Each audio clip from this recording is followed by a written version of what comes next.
So we do have quorum, so I'd like to call the meeting to order for the Board and Education and Business Committee meeting for Tuesday, March 30th. And the first item is to call to order, and we respectfully acknowledge that we are on a meeting on the traditional and ancestral lands of the Coast Salish people where we live, learn, and play. We have an agenda before you. Is there a motion to adopt the agenda, or is there any wishes for changes or additions? Thank you, Trustee Spilsbury, seconded by Trustee Kimler. All in favor of the agenda as printed? Opposed? Motion carried. Minutes of the February 23rd, 2021 Board of Education Committee meeting. Trustee Kimler, did you want to move that? Yes. And seconded by, I'm sure Trustee Croft has her hand up. All those in favor? Opposed? Motion carried. Oh, she is. Action list. Wow, we've seen this one before. Did you want to speak to it, Mr. Sandquist? Yes, the project has been awarded after a tender review, and we'll be starting shortly. We just issued the purchase order. Thank you. And the weather's going to be perfect for it in April and May? Yes. Fingers crossed. No petitions and delegations. We do have some presentation tonight, an update on career education. So could Claire or Jason, could you invite Ryan Gow in?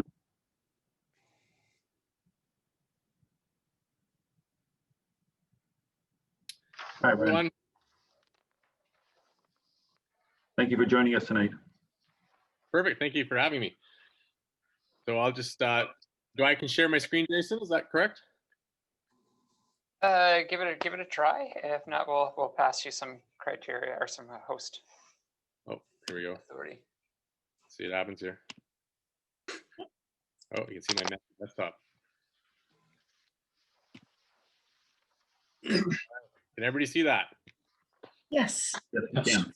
All right, so I'm just going to do a quick presentation on how the Careers Education Department has had to adapt to this crazy year in the world we live in these days.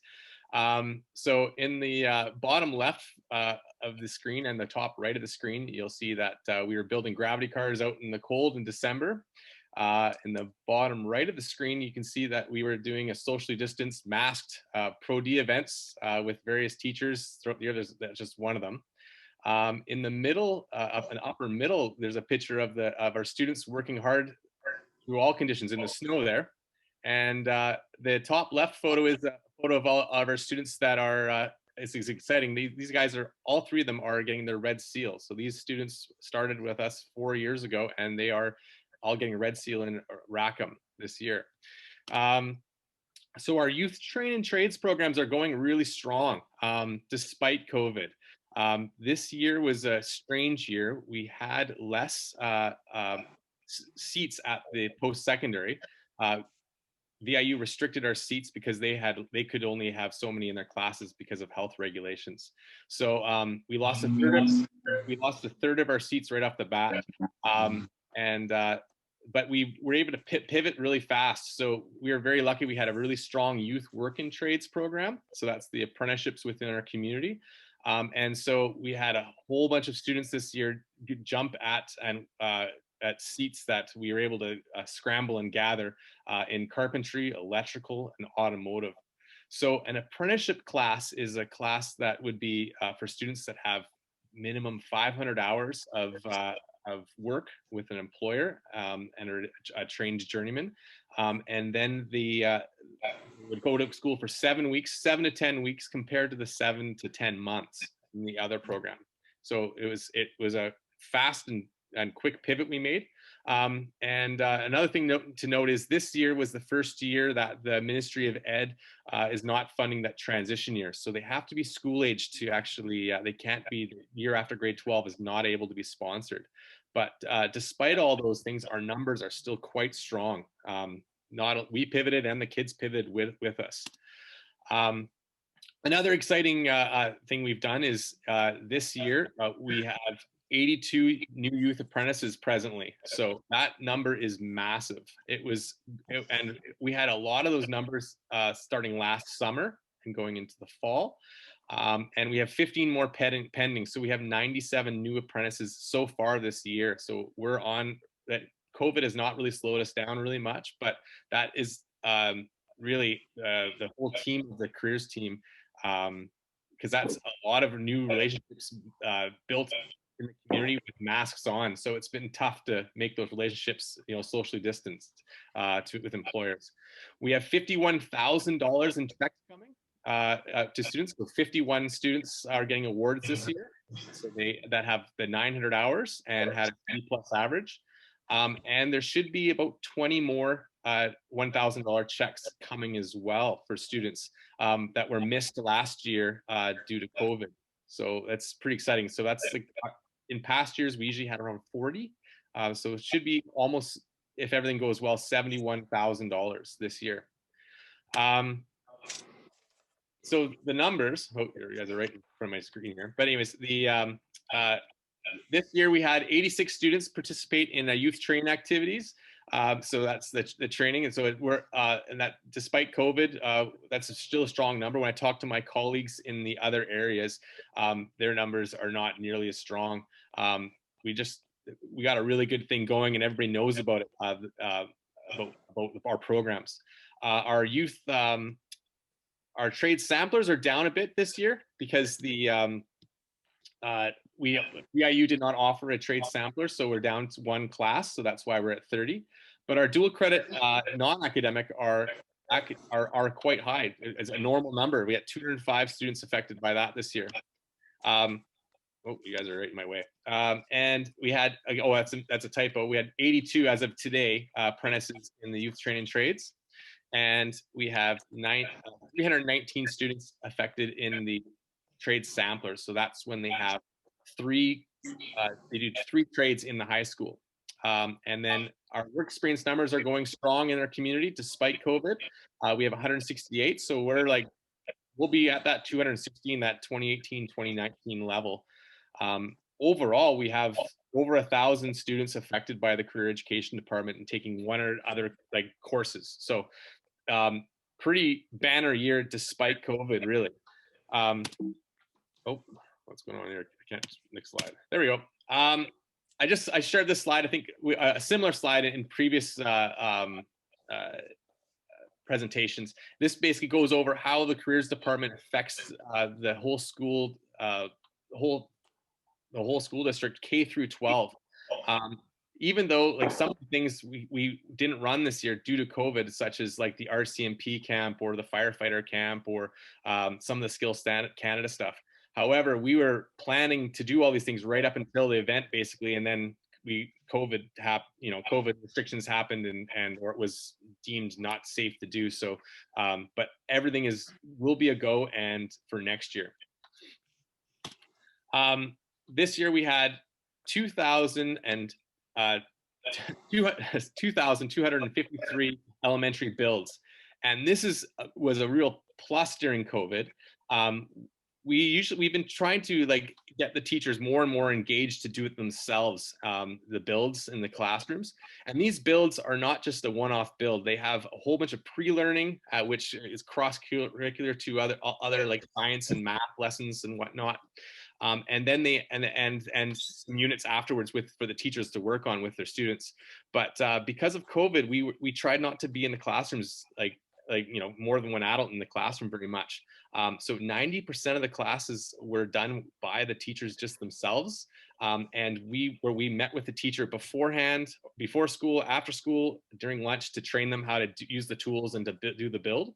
We also have a YouTube channel that has each one of these builds with a step-by-step video instruction. So pretty awesome. Sorry. We also did 1,289 gravity car builds this year. Although Skills Canada was canceled at the last minute, there was very different variations. The Central Island decided to cancel, but it allowed for a lot more learning, really, where the gravity car, the kids the students all had the track for 3 days instead of just one big race off. So where they were able to design, redesign, and test and race their cars.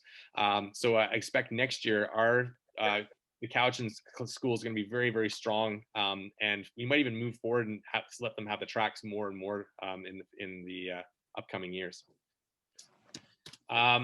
We had 2 trade samplers, one at Chemainus and one at Kelsey, and these are when they spend basically, half a year, usually typically, but in the quarter system, it's a whole quarter basically doing 3 different trades or more trades. This is our team has been, like, as I said, really adapting and pivoting. So there's a week there where we didn't have any shop teachers to cover, and we were jumping in there, and I jumped in there the first day and built dog houses with the class. This is them and the Chemainus group. But yeah, it's a fantastic program again, and these students typically then go on to apprenticeship trades. And when I was there, since then I think 4 of them now are signed up as youth apprentices in the community. We are currently working on several things. So we are our youth train recruitment for next year, which is very, very tough because of COVID, teachers not wanting another body in the classroom, but we're doing our best, as well as our academic recruitment. We are revamping our digital presence on our website because it's more and more important, especially in this COVID world, that we have as much information on there as possible. We have all those instructional videos on YouTube for our elementary builds, as well as we are translating our birdhouse and a lot of our instructions into Hulkaminam. And we're starting on electrical projects for next year for our grade 7s to, a dovetail with the electrical units for grade 7s. And we're working on with Pattison Signs and whatnot for a youth work billboard. And that's this next slide. Whoops, a sec here. And that'll hopefully be on the highway outside of town if everything goes through and everybody gets approval and whatnot. But we're working on something like that because we're missing a lot of students because we can't do those big assemblies anymore. And youth work students can be grabbed 2 years after graduation. So it'll really help out the community to get those students, those youth signed up as a youth apprentice. And that's all I have for you. And what a comprehensive and a pretty exciting presentation. I've got a couple of questions before I turn it over to the trustees. The 82 apprentice, what apprenticeships were they involved in this year? Sorry, say again? Yeah, 82 listed as apprentice. What apprentices were they involved in? Was it welding? Was it carpentry? Was it? Oh, everything. The youth apprenticeships, everything under this, everything under. We have everything from heavy equipment operators to welders to mechanics, carpenters. I'd say our 2 most popular trades are carpentry and welding and culinary. The carpentry is really unreal. Like, you can't find, everybody needs them right now. Everybody needs a carpenter. Yeah, it's a good time to go into it. The dual credit, where is that offered at? The courses. The academics. Yes. Well, this year, because of COVID, they were all offered online, but our partners are VIU and Camosun. So are they normally in a non-COVID year? Are they physically going to VIU for that course? It depends. Sometimes there's so many different variations. So sometimes they're blended in. Sometimes they're after. There's various ways of doing it. Yes. So yes, we could all of the above. Right. And one more question. You mentioned just at the end the need for a sign because you're missing some students. Don't you have an astonishing number of participants already? We do have an astonishing number, but we're missing. The worst, it's the absolute worst, is when, like, I had a phone call today. There's so many employers that don't know about our program. Still, I think yeah, we do have great numbers, but we're still missing. I think that I know for a fact, like, you think of all the graduates, 2/3 of the graduates do not go to university. So, and a third of them typically go to other sectors, but the other third go to the trades. And so our graduates are we're missing a whole bunch. Like just if you just take one school like Cow High, for instance, we should have upwards of 200 to 300 students. Right? Or sorry, we should all the graduates are 1,000. We should have 200 to 300 in the district of youth apprentices, but we don't. We're really working our tail off to get the word out there. We're just starting to get the employers. Like today, I had 2 phone calls from employers looking for students or asking for assistance to help to sign up.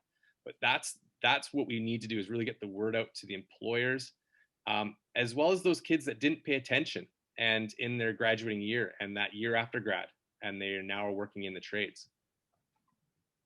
So we lose connection to them, but then they're still in our community. Any other questions from trustees? Claire, could you, I've got a question. thank you, trustee Billman. The trade sampler, you said you were only allowed to or able to offer 1 class this year. Are you going to be able to offer more next year? And you said VIU didn't offer it. Is that something you guys are looking at taking over to offer more? Yeah, so in the past, we had one that was Camosun, and that with Camosun, and that ran at in the South Island at Kelsey. And then we had another one that was alternates between Chemainus and Lake Cowichan. And then we'd have another one we'd have seats in that is in Nanaimo. But they canceled it this year. So hopefully we continue to do that. But I've already had talks with the ITA. And there's possibly, we had one once at Cow High, and that's a possibility for next year as well. But we'll see. It just yeah, we'll see what the ITA comes back with. But hopefully VIU, as far as I know, well, they just announced last week that we have all of our seats back for next year. So we should be well up over 100 students in our youth train courses for next year, because they're back to normal levels, and we get all our seats back. Thank you. Any other questions, trustees? Sure, I got one more. What's our native participation like, or participation with our Indigenous students like? It actually, well, I haven't done it. I haven't looked at their numbers this year, but last year and in past years when we actually pulled them up, it's identical to the schools. Really, it's what is it? Larry would know more. It was 20 some odd percent, basically the same population that would be participating in the schools is out there. We do have like a large Malahat participation rate for sure. That as well. We have Cowichan tribes, all the nations, but because we have the building out at the houses in the carpentry program are out at Malahat. There's quite a few of those of that nation's folks participating. Larry and Matt just put in the chat that it's 15 to 20%. There you go. Very good. Thank you. I've got a comment for you. I'm hoping that you're keeping in contact with Vancouver Island Construction, because I think they have a good advertising promotion. They have 2,500 employers in their books. Yeah.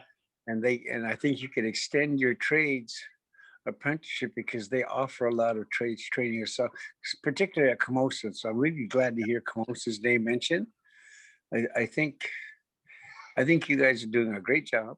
You know, it's been a long time since I've been involved. Way back with me and Keith, where this was just a dream, but to see how far it's come, and I really believe that there's a good future in it. I know there were some things that we knew ahead of time years ago that the funding would eventually stop. We'd have to go on our own. I understand what you're doing, but I guess my comment is keeping in contact with South Vancouver Island Construction, and then that actually opens up the door to the region. Yeah, no, we have actually. I'm actually working right now.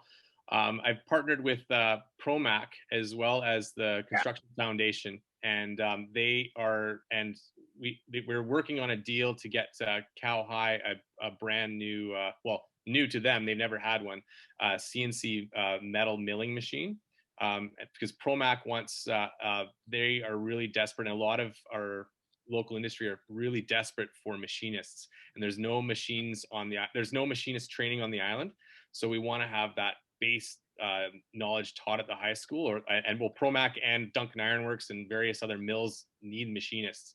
So this year, it was the first year we sent 2 kids to BCIT for machining, but with the Construction Foundation and the Promac and the various other donors, they're putting in this $18,000 CNC mill, hopefully at Cow High. But we're still in we're getting all the commitments together. It's going to happen, though, it looks like. So Well, I know with Duncan Ironworks, I actually took some of the First Nation apprentice people down there out to lunch last week. It was great. They said it's a whole new world. Mm-hmm. Yeah. That's all for me. Brian, thank you so much. Really appreciate all you do. Oh, thank you very much for having me, guys. Have a great night. Okay, our second presentation tonight is from the Cowichan Valley School District Literacy Update. We have Rich Reddy, I believe, and Brenda Lee and Karina Fitzner. Can they be invited to join us?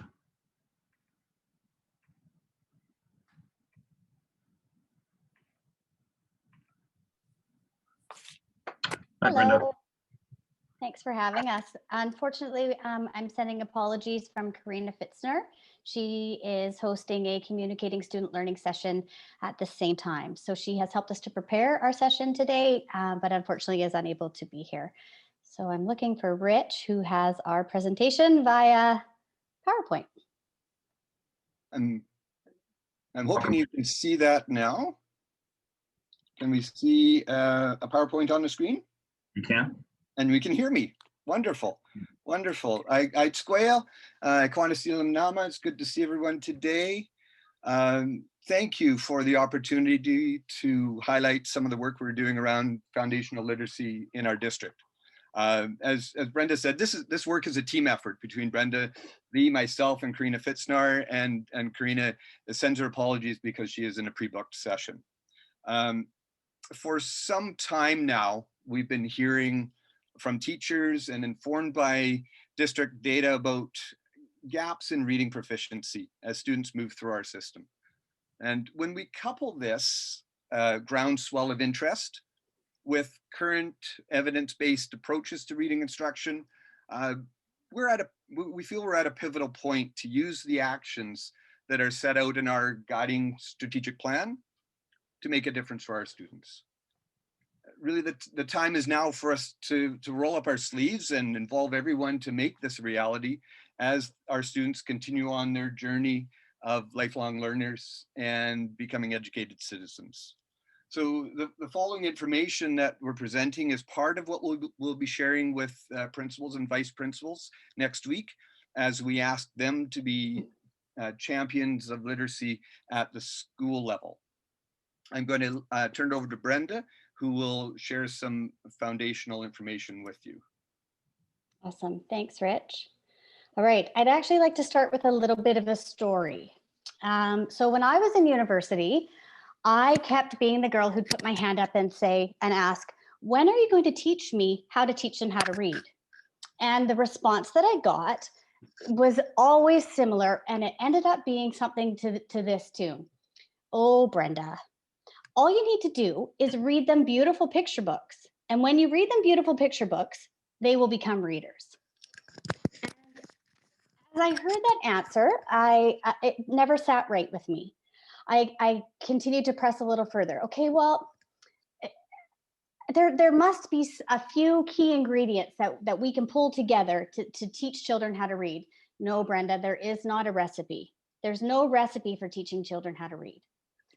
Okay, if there's not a recipe, can you show me a couple of things I could do? Nope, trust us. You just have to show them how to read. So I'd like you to fast forward. I won't tell you how long, quite a few years into my career. And we have had massive changes in brain science and neuroscience and neuroimaging. And we now know, Rich, if you could move the slide along, please, we have this really valuable scientific information about how the brain learns to read, information that we didn't have when I was going to university. It is possible to create new pathways in the brain and strengthen weaker ones. And it is possible to connect parts of the brain that aren't connecting. Okay, so how does that relate to reading? Next slide, please. This is another piece. I'd really like you to take a minute and just look at this graphic for a second. This is the Cowichan version of information that you will find in various places. There's a large body of evidence that tells us now that some children, about 5%, are probably going to come into your school already reading. You're going to find another group of children, about 35%, who you're going to show beautiful picture books to, and they're going to become readers.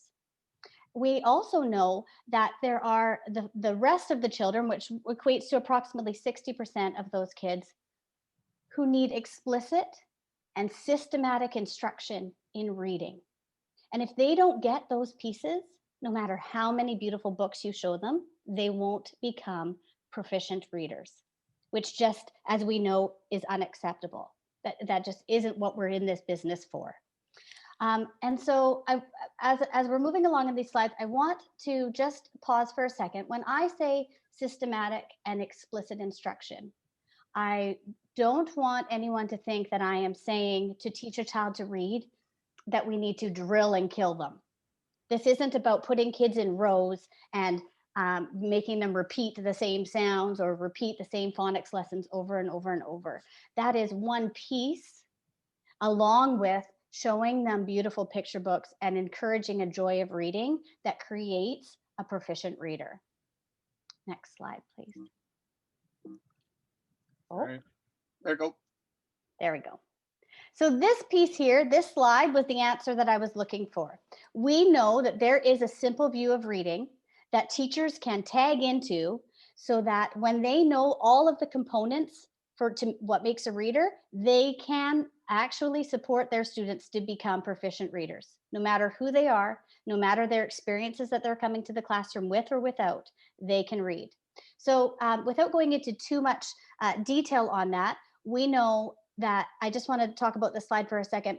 When I'm talking about decoding and language comprehension as being components towards reading comprehension, you'll notice there's a multiplication sign. And with multiplication, it is decoding and language comprehension together that will create reading comprehension. So there's two pieces, to break this down for you, there's two pieces that create an independent reader. One is breaking the code. We know that our oral language precludes written language by thousands of years. And that means that our brains are hardwired for speech and for sound, but our brains aren't hardwired to learn to read. We have to actually teach kids that code so that they can break it down.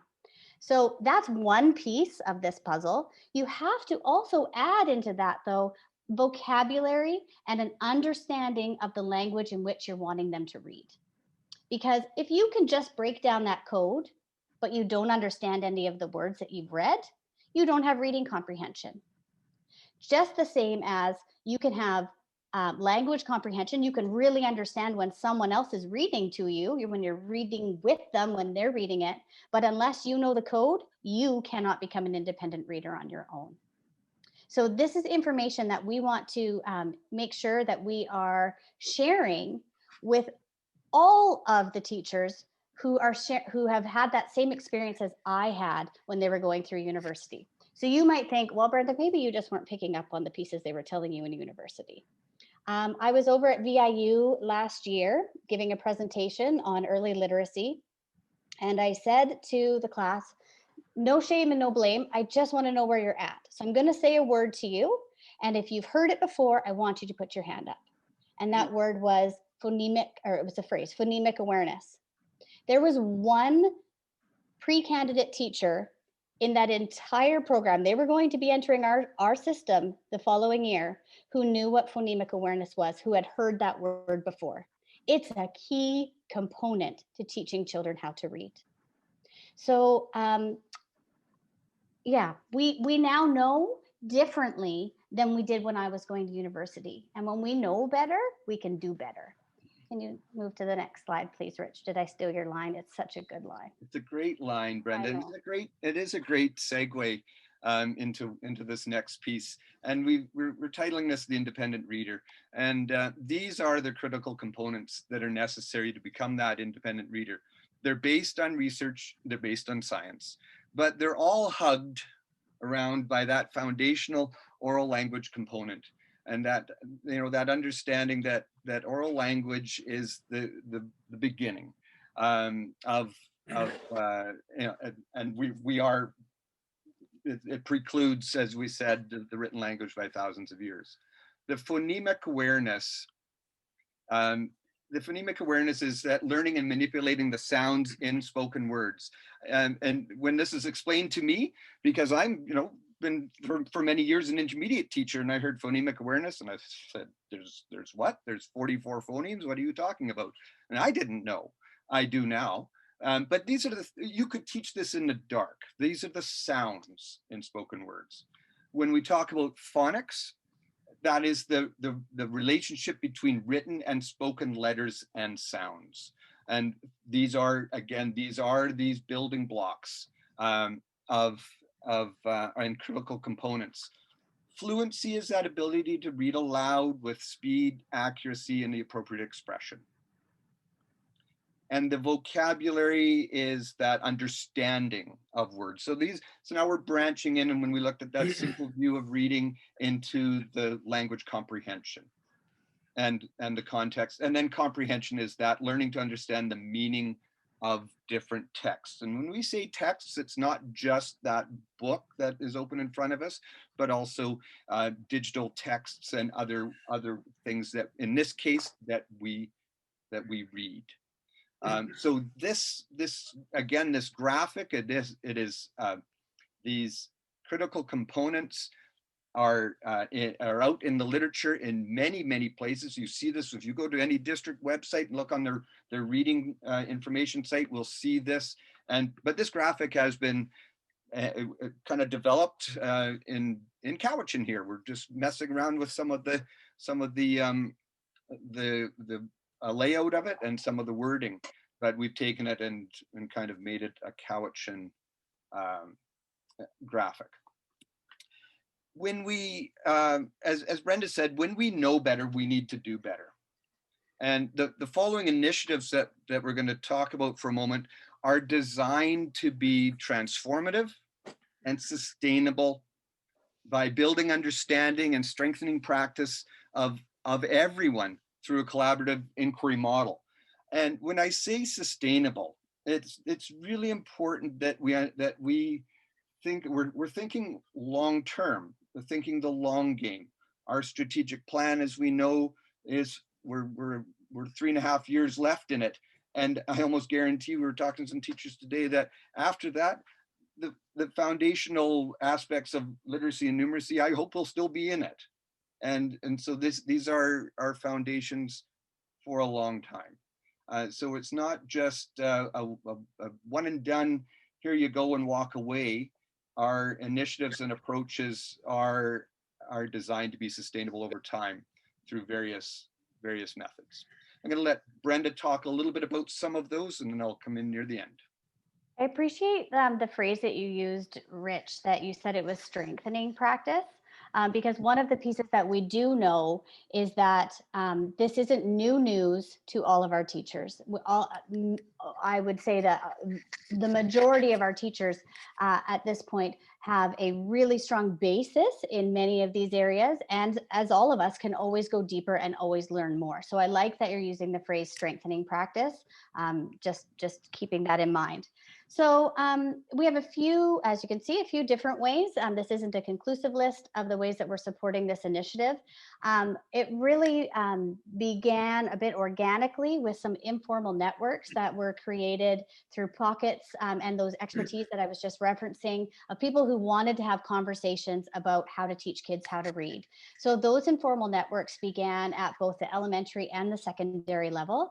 And through those informal networks, as the opportunity for collaboration grants came up, Many of those people in those networks decided that they'd like to be able to work in a collaborative inquiry model and dig a little deeper. So we have collaboration grants, one specifically that Rich and I are supporting is a phonemic and phonological awareness one, and it is across different schools in the district and has teachers as well as coordinators, principals and vice principals who are a part of that. As we were working with these groups, though, it came to our minds that, you know, we would really love to have this opportunity to share this messaging with PVP so that, as Rich was saying at the beginning, they could become champions of this message. And also, when there were opportunities that were put out, they might understand the drive behind them and to be able to support them. So that's another way of bringing this message to PVP. We have, oh, sorry, Rich, you were going to talk about literacy messages. Yeah, so the literacy messages, this is just an opportunity for us to have little snippets, little bites of information that we share. And we may share these in various ways, whether that's in print, electronic, hand-delivered parts of conversations, and opportunities for just to build the understanding and the awareness around these critical components, so that when we embark on an initiative, in-service series, it's not coming out of left field, and we actually have that. We can be having those conversations so that we can involve our teachers in the planning and the execution of the collaborative inquiries. We're not there to, as Brenda said, we're not there to tell them all that we know or how to do it, because we have fabulous teachers and we have funds of knowledge that are overflowing in many different areas, and we just need to tap into that. So this is just another way to get that message out and build the awareness and build understanding. Am I doing the next one? Good, thank you. Good cueing. Good cueing. And as part of the rollout or lead up or build up or in servicing and getting the word out, we started to think about where should we start, and we looked at the K-3 world, and we know that a lot of our kindergarten grade 1 teachers are very proficient in phonemic awareness and teaching of phonics. So we started to look up at the grade 3 level. And this is the area that the transition where students are moving from learning to read to reading to learn. And we thought that is a good place to start to build that understanding. And it's interesting because today we were in a little network session with some teachers and asked them, where do you think we should start? And they all said, oh yeah, that's a great place to start with the grade 3 teachers. So the grade 3 reading in service will happen this spring in April, May, June, with hopefully trying to reach out to all grade 3 teachers and provide, we hope, 3 half-day learning sessions for them, and building that collaborative inquiry around reading. And in addition to that, we know that we have that moral imperative to work with and address those reading gaps that we know are happening with our vulnerable students in schools. And to that end, we have a number of initiatives. One is work that's happening with a group of Alexander intermediate teachers on reading proficiency, and they are very interested, very gung-ho, and are digging into things, starting to take courses, and there's support from myself, from our district psychologists, and other associated professionals within and outside of that building to help with seeing some students through so that they can be more successful as they head into high school at Quamachin. At Coheman, we are actually, I'm embedding there for half a day a week to build relationships and provide opportunities around literacy and reading. In the secondary world, Karina is, I'm going to go back one step and make sure that I mentioned that Brenda is also involved in the Coheman part of that, as we're doing some other learning series outside of those half days. In the secondary world, Karina has working with Shemana Secondary on a comprehensive literacy planning model that they are piloting and then possibly use in other schools. And at Quamachin and Cowichan Secondary, she is working both with content area classroom teachers and learning assistance teachers to build understanding and strengthen practice around literacy and reading. And that's a mouthful, and we've gone a little bit past our time, so we're going to stop and invite any questions that you may have. Thank you, Brenda. Thank you, Rich. I have a question. You had a slide, Brenda, that you were speaking to, and I believe it was like a head that was cut into 4 sections, and it was talking about readiness to read. I think it was 5%, 35%, and then 60% was divided into 2. Is that nature or nurture or both at play there in terms of the readiness? Oh, isn't that the ultimate question? Wow. I believe that it is both. There are parts of nurturing oral language as children are before school, building their oral language, their vocabulary, their phonemic awareness, all of those pieces. No, I'm going to go with all nurture. I'm going to go with all nurture. I'm going to stop myself. Yeah, I agree. Sorry, that was a hard one. Okay, next. Okay. Then you know what, I have never seen that graph before like that. That's pretty powerful messaging. Thank you. Questions from trustees? I have a comment, if it's all right, sir. I'm really glad to see the word phonics. One of the things I've said for a lot of years at board in conversations is phonics with First Nations is so much different from European. And I think this new step that you're taking is bold, needed. I used the term in the comment, generation separation. One of the biggest weaknesses amongst my people is having a parent sit down with the child after school and say, what did you do? And show me your work and try to relate to it and explain the benefits of what he or she is doing and where it can take them. So I think finally the piece somebody understands my phonics and how I talk every day away from anybody else that's I consider to be educated is so much different. I think you've hit upon something very, very important. And I think you're going to help the First Nations children. I see a lot of benefit. And why I said generation separation is going back to the old cliche that you hear every day, but has a lot of impact, is residential schools. My mom was only allowed to go to grade 3. So she was no help in my years of going to school because she didn't understand. She couldn't read. And there's a multitude of family, and the generations coming up are going to replace the generation that says, I want to raise my kids with love and pride, but I don't know how when it comes to education. So for that, I say to both of you, thank you. Thank you. Trustee Dillman.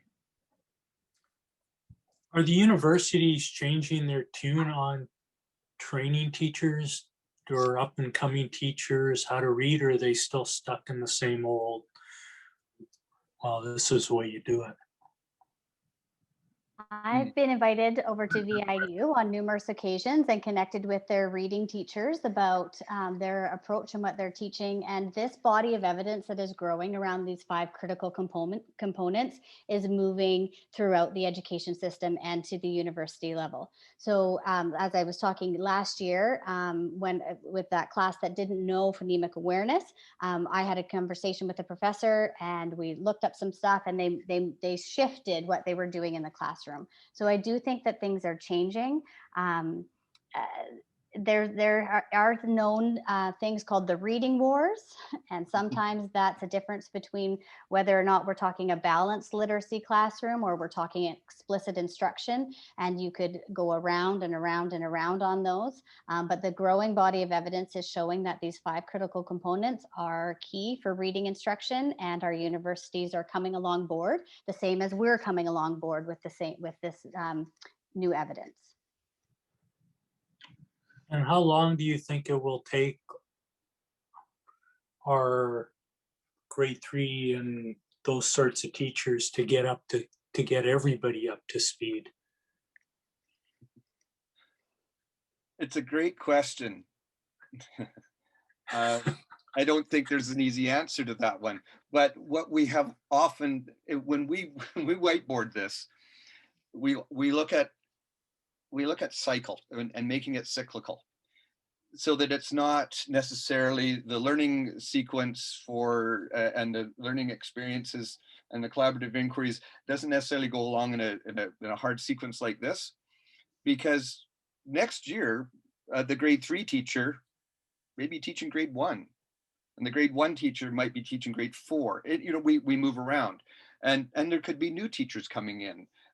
So it's that cycling of the learning experiences, but I think above all else, whenever we're presenting, whenever we're talking about the same framework.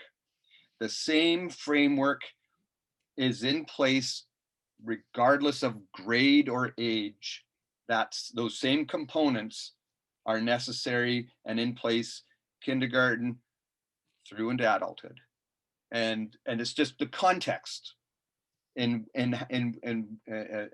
where they are being explored that it may be more of an emphasis here. So to go back to your question, Randy, don't know.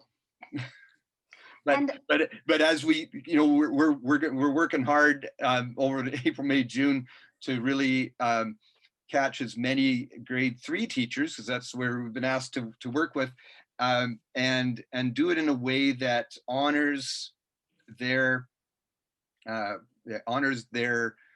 journey, honors their professionalism, and honors their fund of knowledge that they have. And how can we help move that forward?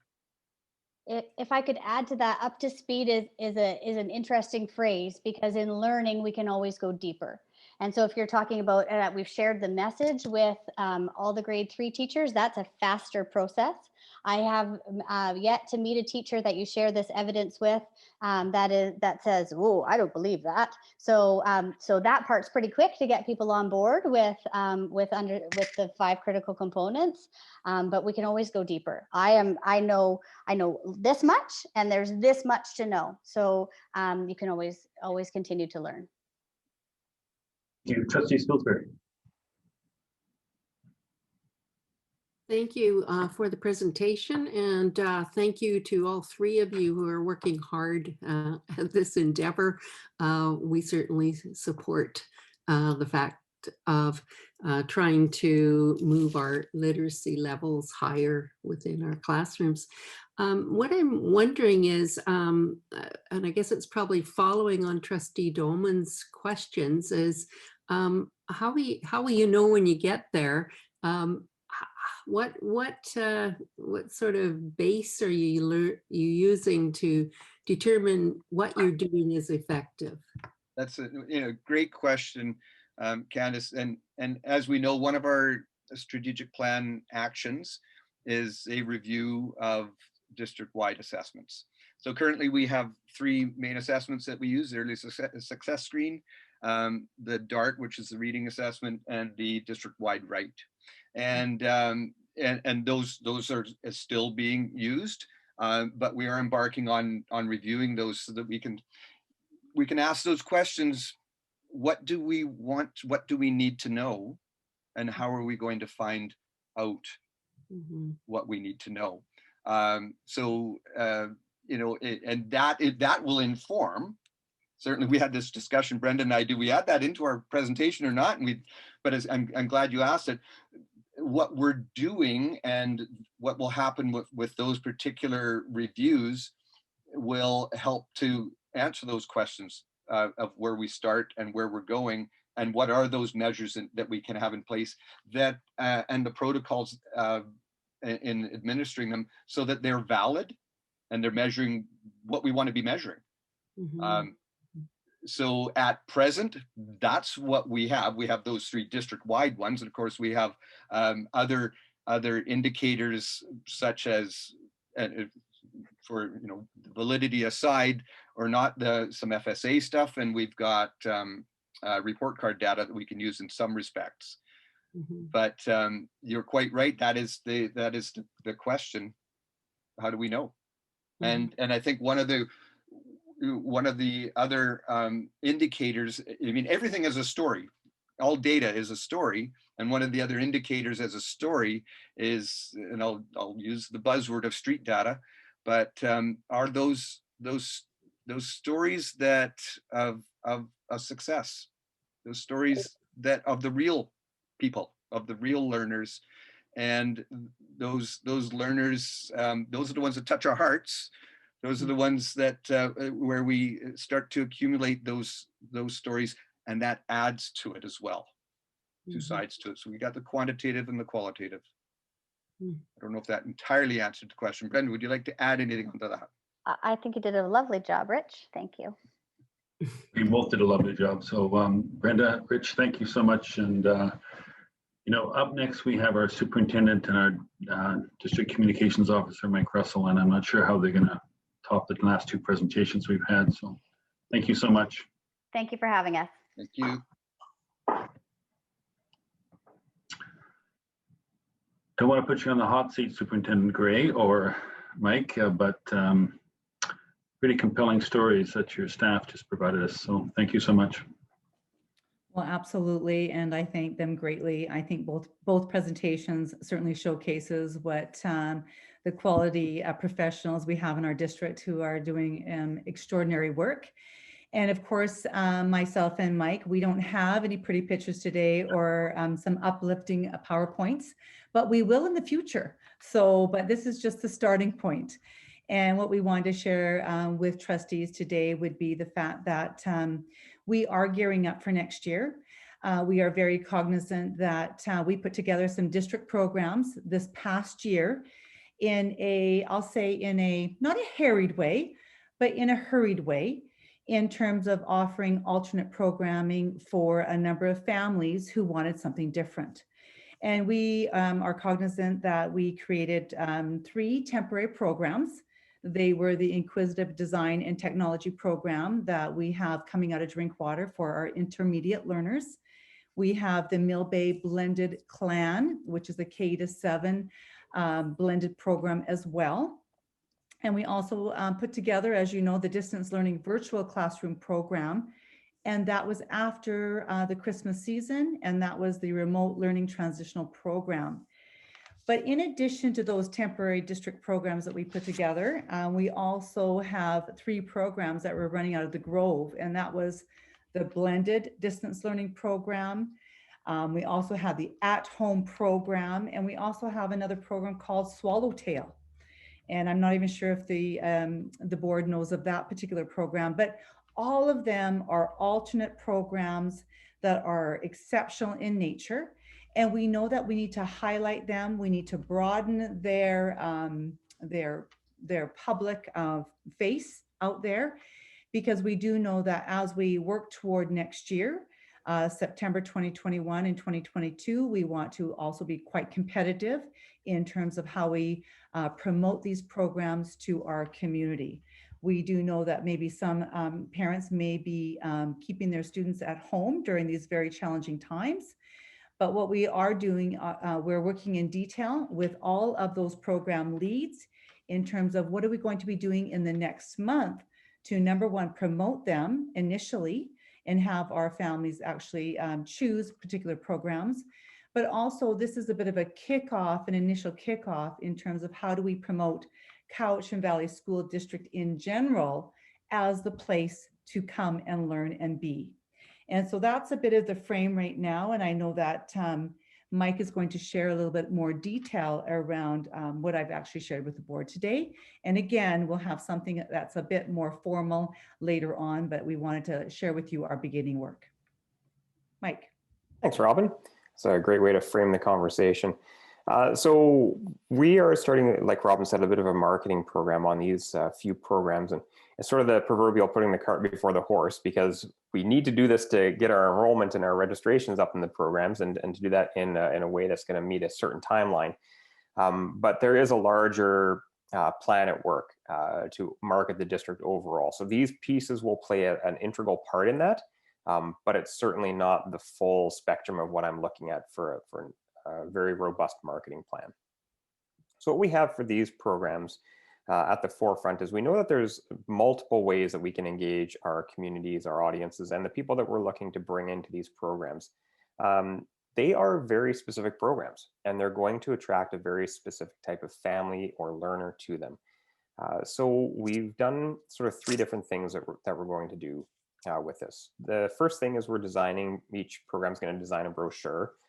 Supply me with a copy and I'll design that. I'll show you a few of those examples in a moment. The second is we're going to build them their own web pages. So fairly standard things when you're thinking of marketing. But the third one is a bit of a video series on these programs. And so each program head has spent some time with me, about an hour, and we've gone through a little bit of a process to refine the message for their program and what sets it apart from either other programs that we offer or other programs that are offered from an independent school or any of other what we might consider our competition. So what I'd like to do right now is I'd like to show you the one that we did with the Distance Learning Virtual Classroom, DLVC. And there's nothing wow or pizzazz about it. It's a Word document with a couple notes on it. But I just want to walk you through the process that we took through that. And then what I want to do is share with you some of the brochures that we're creating as well. The videos will be coming in a bit, but like Robin said, we're in the middle of this and we're not at the end of it, so I don't have those to show you. So I'll share my screen here. If you can see this here, so for our DLVC video, the way we really want to frame it is talking about who the program helps, what it helps them do, what things we're easing, what burdens we're easing from them that make this program a viable choice for them, and then what that outcome is going to be. So it's funny because I start with a sort of a standard sentence, and we have some blanks in there. Then we walk through this process, and it usually takes probably about half an hour to 45 minutes to really kind of distill down exactly what the program stands for and how we can get it into a sentence, albeit a wordy sentence at times, but how we can get that into basically that fundamental building block that's going to allow us to build a successful marketing plan out of it. So if you look at the Distance Learning Virtual Classroom, we know that this program helps learners who seek choice and independence to keep pace with their peers without losing connection to a school community, so they can safely learn from home without learning alone. And so that's how we're going to ground the marketing for this program. And everything we do around that, the video we create, the brochure we create, it's all going to point back to that sort of foundational sentence that really speaks to the uniqueness of the program and the individuality of the people that are going to want to come to that program. There's a specific reason they're at the DLVC, right? And what Robin and I heard when we were on, and you heard from emails when we were talking about redoing the remote learning program, was that connection to a school community. Well, we know that next year that will change slightly in the way that that community connection will happen, but it will still be a school community and still be that community that's fostered there. We know that parents are doing this a lot because of the safety concerns they have. So, they're going to safely learn at home. They told us loud and clear they wanted choice and independence in their learning, but they didn't want to lose out with their peers. And so all of that is contained in that distilled sentence that's really going to have that foundational building block for these videos. The video is going to be fairly simple in its construction. 3 interviews, be a parent, a student, and then our vice principal of the DLVC, Camilla. And then the tough part is finding some good B-roll for this. We're not going to sit in somebody's house during COVID and take videos of them, but we're going to get some stuff, get some information from the family and get them to help us figure out what that's going to look like. So each of our programs, the 5 that Robin listed, so the 3 that we created, I guess the 6, the 3 that we created, DLVC, the IDT, and the Mill Bay clans, as well as the 3 offerings from the Grove, so our DL program, our home program, and our Swallowtail program, are all going to have some sort of video that's going to really enhance people's knowledge about the program and really zero in on those target demographics that we want to bring into that program. So I'll stop the share on that. And then I will share briefly the brochures. So I have 2 created so far. So this is the one for the Swallowtail. And it, again, a very outdoors based blended learning program, similar in pedagogy to Mill Bay, but a little bit different as well. So this is where their brochure is looking. That's what it's looking like. And then I think I can do this, and hopefully you see the distance learning virtual classroom one now. Yes. Oh, excellent. That's good. I didn't know if it was going to switch with me, but this is the DLVC, their brochure as well. So again, obviously going to be conforming with our graphic standards. And then I work with the heads of these programs too, to make sure that the language is really accessible. Different people definitely read different things, and we want to make sure that this is accessible to people who might want to come into these programs, and really speaks again back to that foundational sentence that we've spent that time building. And so we'll be hopefully filming those videos in the next 2 weeks, and hopefully have them up within about 3 weeks. That's the game plan. All depends what happens with crises and emergencies that seem to befall us lately. Thank you. Superintendent Gray? And I would just like to finalize the fact that, as you can see, we're definitely putting a concerted emphasis that these are district programs, that they're all very unique, but they're all part of the Cowichan Valley School District experience. And that's what we're trying to showcase, is that we have alternate programming for our community. We have a number of options. And so I think that when we went through some initial discussions with all of our district team, with these leads for these particular programs, it became very apparent that every single one of these are very different, but it's certainly within our ability to actually clarify how they are different and how they would meet the needs of the families and the learners in terms of what they're looking for. And so we're very excited, because we believe we're offering something that is quite wide in variety and wide in nature, and also very competitive to some of the other schools that may exist around us. So thank you, and we're happy to take any questions. What a rich variety. Robin or Mike, so is there an economic factor behind these as well, in terms of, is there a baseline of students that need to attend one of the programs to make it sustainable, affordable? I will respond to that. Absolutely. Just like anything, we have to have a number of students in each one of these programs to make it viable and make it an option for a group of learners. And so that's our intent, that we want to get this together so that it can be part of our registration program. And we are looking at a timeline of late April, early May, where we're going to be asking our parents to register in the program. And we know that our leads of these particular programs, they're already being asked, are we running this next year? We really want to know what we're doing. And so it's going to provide some stability and some options and some consistency around where they're going to for next year.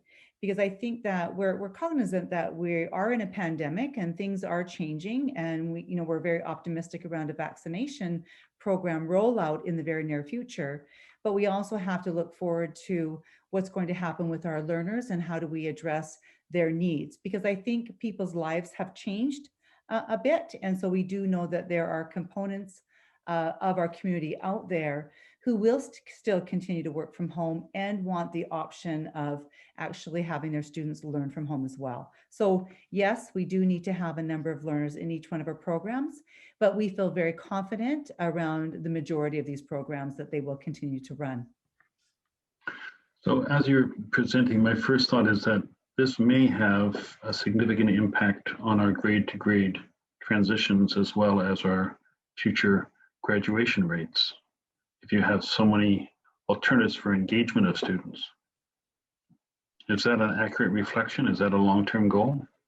Well, I think that we have attempted to enhance all of these programs around strong pedagogy that we know is positive and productive. And so whatever we're doing, we want to make sure that we're providing the best methodologies and practices that are going to allow our students to be learning at their best. So our hope would be that we want to have all of our programs,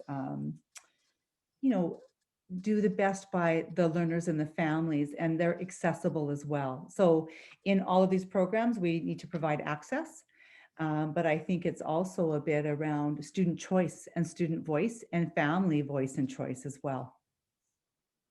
Thank you. Any other questions? No. Thank you very much. Pretty exciting stuff happening in this valley. Thank you. Okay, next is the Never Dull Larry Matten, secondary school survey update.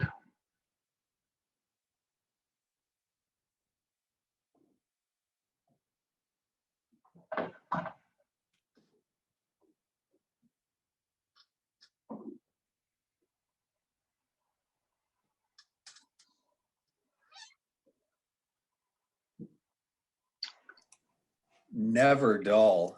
I like that. Thanks, Rob. Welcome, I Larry. feel like I should have brought a flashy PowerPoint for you or something. I was going to put together a couple of pictures as you were talking there, but can't be quick enough. Well, I'm going to kick it off just by saying I wana'an CM Nasiya. Good evening, respected friends. I want to see nala. Eatsap Uthathi Tanaquail. It's good to see all of you. And how are you doing today? What a brilliant day. The sun's shining outside. Spring is here. It's excited to be back at school. Unfortunately, we had a bit of a bumpy start yesterday, but that's okay. The sun's shining, so it makes me feel good when I get outside and get walking, get my steps in. I'm going to say Tihum Tsap I Huyanen, which means please listen. I'm here to actually talk today about this secondary school survey. And I'm not going to take up a lot of time. I know it's been an action-packed evening with some great presentations, lots of exciting things happening in the Cowichan Valley. But basically this secondary school survey that we're working on a draft right now. I'm working with the secondary principals. I've given them a kind of a snapshot of what it could look like. I'm waiting for their feedback from a few other people, and then we're going to try to push it out in the next couple of weeks. And basically, why are we doing a survey right now? A few reasons. One is I've heard from teachers, I've heard from some students, and I've even heard from some parents, varying opinions on how we've managed this startup this year, this school year, around pandemic, COVID, health, and also around semesters versus quarters. What's our approach been? So I'm really curious. Typically what happens, people come to me when they're really happy or they're not very happy at all. I don't hear from everybody else. You hear the extremes. So I really want to hear from everybody their opinion of what has worked and maybe what hasn't. If we can improve, how can we improve it? Because the reality is next year's wild card. We don't know what September is going to look like at this time. But we may as well at this point seek some feedback and make as an informed decision as we can moving forward about what system's going to meet the needs of our students the best. If we have to land in cohorts again, if we need to entertain the idea of quarters again. So that's going to be part of the work that we want to do. And the thing that's kind of really triggered this for me is just prior to spring break, we got a chance to get together with our colleagues up and down Vancouver Island. And some other districts actually have done a survey, and they had some interesting results from that survey around the quarters. In fact, some districts are entertaining the idea of keeping quarters moving forward. Obviously, you know, when you dive in deep, you hear the comments, well, you know, math 10 first quarter in the first semester, and then you don't do math 11 till second quarter the next year. You know, that's over a year and a half between, you know, those taking those courses. I think there are ways that schools could look at that and strategically plan courses that need to be closer together in time to make sure that you don't have that long lag. I think there's some work that we could do. So basically the target audience, we're going to put it out to parents and guardians. We're going to put it out to the students, want to hear their feedback as well, and hear from staff as well. We want to hear from all of the people that were impacted by this. Quarter system specifically, but in addition to that, a few other areas. So there's 3 themes within the survey that we're looking at. One is health and safety. You know, how have we done this year? Did we hit the protocols? Were we right on that? Were we informing you, keeping you informed? Did the students feel safe coming to school? So we want to seek all that kind of information. Secondary educational experience. So not all schools were in quarters. Some schools were in a semester. Some schools actually landed linear. So, and some schools abandoned bells. They got rid of bells completely. All the schools dropped the use of the lockers. So we want to get some feedback. Did that work? Did it not? You know, do we want to, for example, one school, the school that dropped using bells completely and just said, you know, between, I'm just going to pick a time, between 10:55 and 11 o'clock, dismiss your kids. Like, if that worked really well, maybe we want to continue it. It's about grabbing onto those things that worked really well this year and maybe continuing them in the future. So that's the health and safety piece, and the secondary educational experience, looking at blended and online learning options, you know, what worked, what didn't, what did they like, and those specific questions around the quarter system. And if we have to hang on to quarters next year, because of COVID and cohorting, what are some suggestions to make it better? You know, one of the districts in particular up Island that is entertaining keeping it, they kept a flex block in there. They had a flex block to allow for kids extra time to get caught up and teachers extra time to work with their kids. And I think that had a positive impact. So, you know, maybe that'll come out in the survey, you know, maybe that'll be a suggestion of things that we can look at improving on moving forward. And then certainly under the structures, I had lockers and bells, but I also put down extracurricular. Like, I'm really curious on what kind of extracurricular activities has worked and what hasn't. And if it hasn't, you know, what are they looking for? How can we improve moving forward in the next year? So we're going to be putting out, right now it's in draft form. I'm hoping to get that out soon to students, staff, and parents, and let's hear what they have to say, you know? And if they come back and say, no, it did not work, well, quarters did not work, or the semester did not work, or the loss of the bells or the lockers not using lockers didn't work, well, then let's reassess. Let's be responsive to their voice. So that's just a quick snapshot summary of what the survey is going to be looking for. And hopefully I'll have some more information for you in the next coming few weeks. Thanks, Larry. And you hope to have that information out and back again by when? Well, we're on a bit of a tight timeline. So hopefully within the next 3 to 4 weeks, we'll be able to wrap that up and then help it drive decisions moving forward in the next year. Yeah. Thank you. Any questions of Larry? Thank you very much, Larry. Have a good night. Yeah, well. Jason, I think you're the rest of the meeting. Thank you. I have a number of financial items to start us off for the new budget cycle. So I'll just get to it. And I'm going to start by sharing the screen. The first item that we have our proposed update to the 2021-2022 budget timeline. We realized after the BCSDA AGM agenda came out that we had a conflict on, I believe it was April the 15th. So I'm going to bring up the date that we're proposing here. So I'm sharing the screen, and here's the agenda. And we previously had a special BEBC scheduled for the 15th, and we're now proposing that that meeting be on the 13th. So just wanting to hope that's okay with trustees, and ask if there's any concerns about that change. Any concerns from trustees? Seeing none. Okay, that'll be the new timeline. I'm going to begin by looking at the year-end projection, our projections for the June 30th year end. So I'm going to bring that up here next. Again, I'm sharing my screen. Give me a moment to scroll it to the proper spot. I'm trying to make it large enough for you all to see while it's on share here. And I just probably got to pinch that just a bit. Okay. So we last brought you a projection as of January 31st, and this projection is as of February 28th.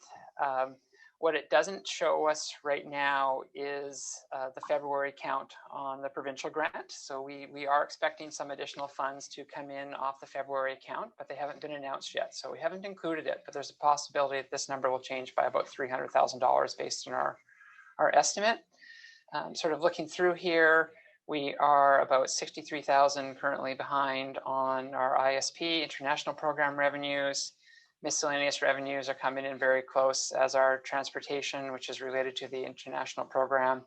And then our interest revenues are actually up by about $89,000. And those rates are expected to drop quite a bit next year. So just so the board are aware, as we go into the next year's budget cycle, the money that the ministry are offering for the investment that's held in the provincial fund, in the provincial Ministry of Finance fund, is going to be dropping. So our revenues are coming in relatively close, within about $37,000 of a budget right now. Going down to expenses, we're looking at our principals and vice principal salaries on $5.9 million budget. We're projecting at this point just about 5.9 million, so within 51,000. Teachers are on 36 million, about 148,000. And as we go through the year, we often replace teachers that go off on leave with newer teachers, and tend to start to generate a little bit of savings within that budget.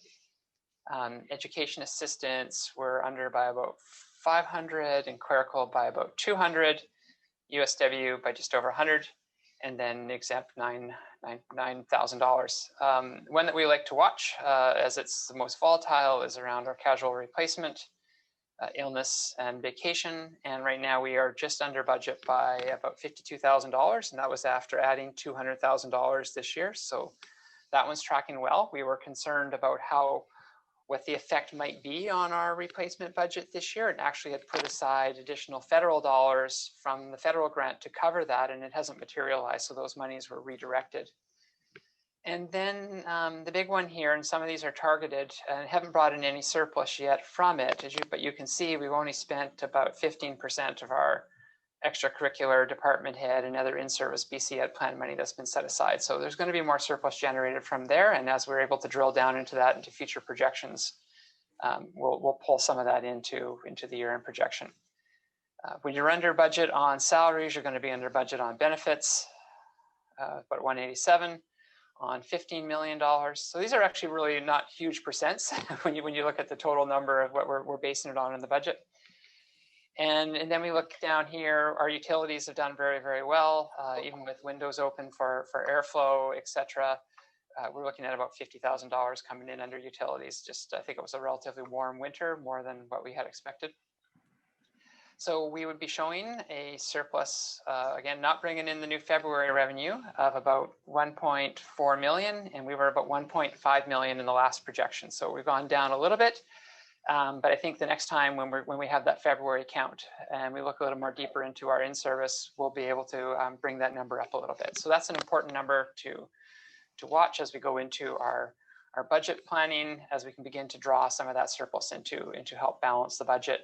And that is in addition to the 1.4 million that the board still has sitting in unrestricted surplus. Okay, so we're really looking at closer to $2.8 million in total as we combine those two numbers. So I'm going to stop sharing and see if there's any questions on the projection. Any questions of trustees? Thank you, Jason. Very self-explanatory. It's good. Thank you. Okay, next up, I'm going to share again. got to bring, or am I still sharing? No, I don't think I am. Hang on a second. I've made a mess of my technology. Share again. I'm going to move on to look at the estimated operating grant.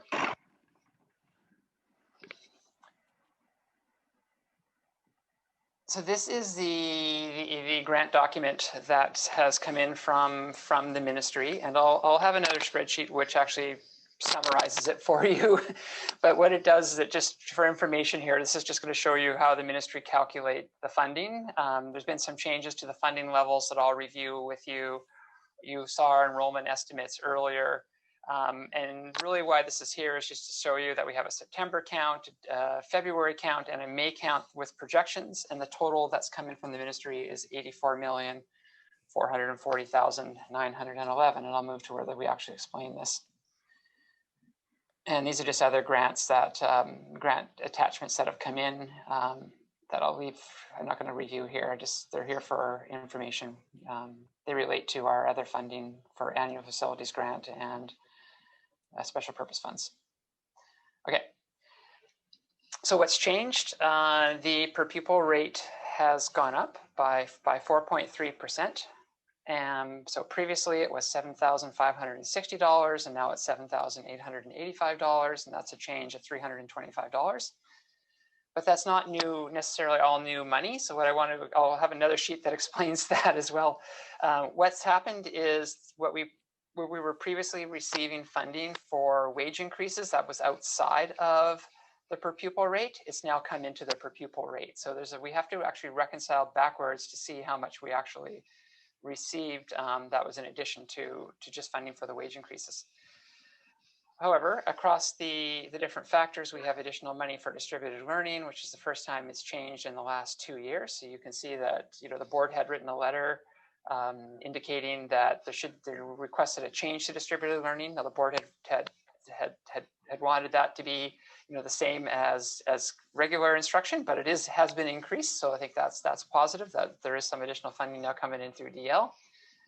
On level 1, 2, and 3, they're all roughly about 4.3% as well. And then you can see those numbers are pretty consistent throughout the per pupil rates. Jason, can I ask a question? Is that rate that you list on the right-hand column, is that consistent throughout the province? Yes, they are. So the population that your school district has gets factored into that. And the percentage change is consistent from district to district? Yes, it is. Thank you. So moving along here, hopefully you can all see this depending on where you have your people. This is a comparison to our grant estimate for this current year, which is the center column, and the grant announcement for next year, which is over here. And you'll see that the basic enrollment-based funding appears to be up by 1.2 million, almost $1.3 million, even though we've seen an estimated decline of 187 students. So the reason for that is those increased rates, which are bringing in some funding that used to be outside of this grant. And I have a reconciliation of that, so I don't want to go into that in too much detail, but just don't want to mislead anybody into thinking that that's great news. We're up by $1.3 million, even though our enrollment went down, because that's not the actual true story of our financing for next year. And you can see that those unique student needs are up by $451,000, which again is partly due to the funding of our wage increases in those per pupil rates. Salary differential is very, very close. Unique geographic factors has gone up. So those are the factors like climate, how far you are away from Vancouver, schools across water, small school supplements, etc. And then the BC Ed Plan is just almost exactly the same. So you can see then that it's showing that we appear to have a grant increase of 2.15 million is what the grant, and that actually is what the grant is up. But when we actually look at it in more detail, we're going to show you that that's not necessarily the case.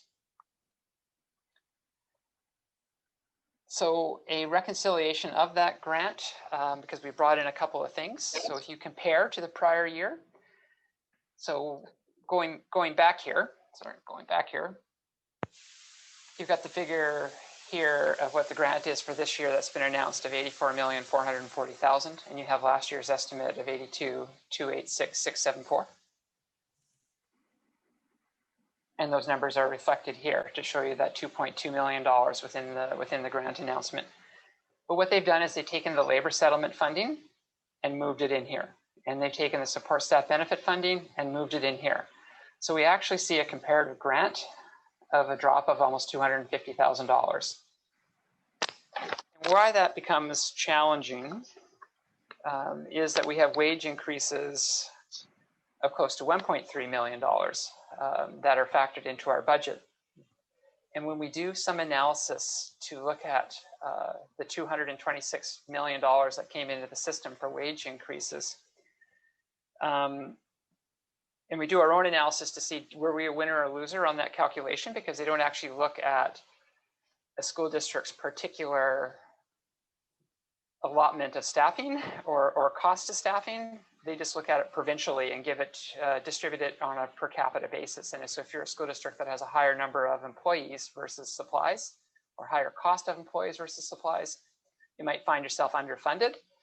And I believe that we're about $600,000 underfunded in the new formula for funding our wage increases for next year. So that's one of our starting challenges as we go into next year's budget. We're down by 187 students, which is netting out at about $1 million down, or that 187 students. So you can add those two together, and we're also balanced this year's budget on about 2.4 million. So you start to get the scope of the challenge that we're going to begin with. However, we haven't made adjustments to the staffing levels for that drop in enrollment. You know, of course, there's going to be fewer classrooms if there's fewer students, and there'll be fewer staff. And we haven't taken those out yet, and we haven't brought in any surplus to help balance. So the challenge isn't going to be $4 million, but I'm just sort of giving you a sort of a snapshot of roughly where we're beginning. There'll certainly be a lot less than that. So I just wanted to be clear, you know, that even though the grant appears to be up by 2.2 million, it's actually down by 249,000, and we have all these extra costs that we're going to be sharing with you as we move through the budget process. I'm going to stop sharing because I think that's my last slide there. So that's an introduction to our funding, and I'm not sure if we have any questions about it. I just wanted to give you that component. As we prepare for the board meeting next week, we'll start to get into a little more details around the expenditures. Karen and I are just finalizing some of those figures right now. So I have a question. Jason, if there are 60 school districts and we're one that is losing out by this new formula, are some of your colleagues reporting to their board that they're on the winning side of this new formula? Yeah, I've heard of one. And so, you know, when you met with the ministry as school trustees as secretary treasurers, did this unfairness get spoken about, or?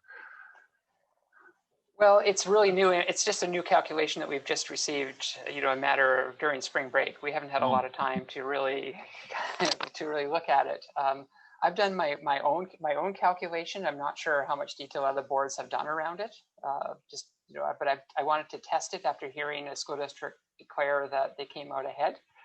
I wanted to see if we did, and I don't believe that we did. But you know, it may have been distributed equitably based on per capita, which is an equitable way to do it. But we have different costs based on the way we choose to structure our budgets, as far as number of staff versus number of, you know, other services and supplies. Any other questions of Jason at this time? Trustee Spilsbury. Could I just ask if the district that is a winner is in funding protection as well? No, they're a large one, a very large one. Okay, so any insight as to why they would be a winner if they're high volume? They may, I think it comes down to probably lower staffing costs. They probably have a different distribution of people to supplies. Yeah, we're never sure how the ministry calculate these funding, you know, when they're funding the the wage increases. I'm not sure how they do that. You know, it's not that transparent. However, you know, when they bargain these contracts, they say they'll be funded, and I think that, you know, we've seen it before in the past where we've been a little bit short historically, and I do think it comes down to just the way we configure our budget and have more people versus supplies. Can I follow up with one other question? I didn't have a chance to calculate. With the increase in per pupil funding for distance learning, how much is the difference between the regular student and distance learning now? It is $1,515. And previously, actually $1,515. And previously it was $1,460. So it's still a little bit larger difference, but they did change it. Okay, thank you. It's still pretty close as a percentage. Absolutely. Yeah. Thank you. Okay, any other questions from trustees? Thank you, Jason. Great presentation as usual. Any other business then? Not for me. Well, thank you, everybody. Great meeting, very informative, pretty inspiring, actually. Can we have a motion to adjourn, and well wishes for a beautiful Easter weekend for everybody. Trustee Spilsbury moving, and Trustee Kemmler is seconding the adjournment. All those in favor? Opposed? Motion carried.